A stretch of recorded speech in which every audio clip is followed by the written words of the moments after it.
Good afternoon, I'm Bart Reed. I'm the president of Progenesis. We're a human resource and organizational development firm that helps individual leaders and organizations thrive. And today we're coming from my home and we're going to talk about the I of our F.A.I.L series, so stick around.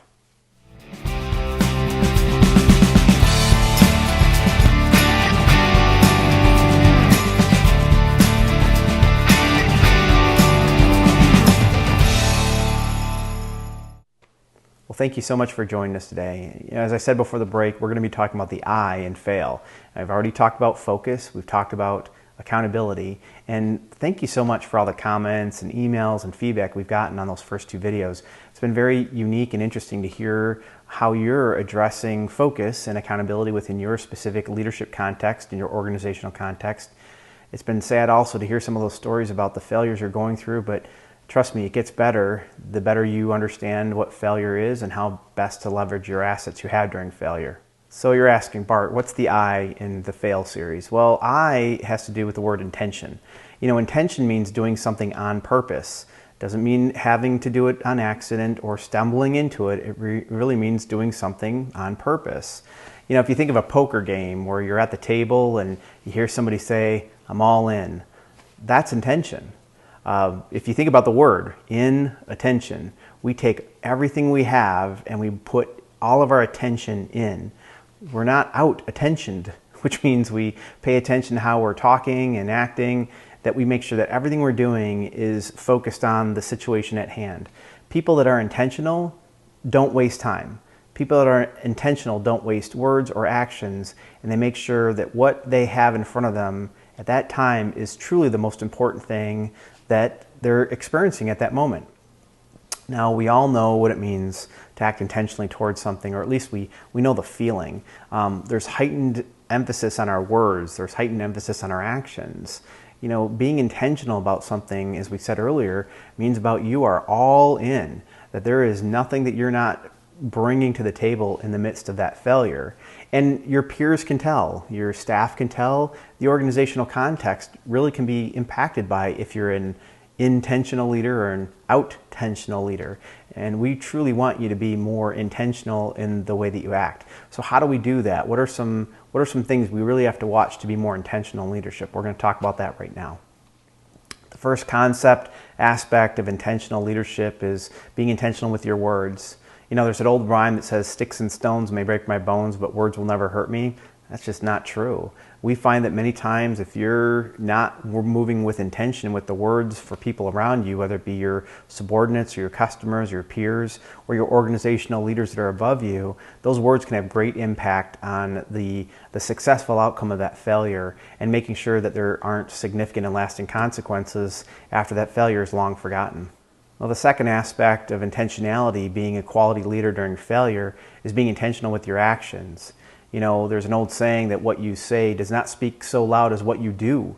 And so people around you, whether it be your customers or your subordinates or your peers or the people you answer to in the organization, are looking at you. How do you act when there's failure?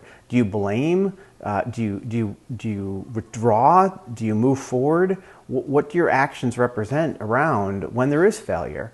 And many times it's very, very difficult because failure is exactly that. There's stress, there's higher emotion attached to it, there's higher energy attached to it, but your actions play a key role in making sure that you successfully navigate through failure. One way to do that successfully is to focus more intently and make sure you have people helping you with accountability during that failure. Well, the third aspect of being intentional as a leader during failure is a tough one. I'm not going to sugarcoat it. It is really, really tough.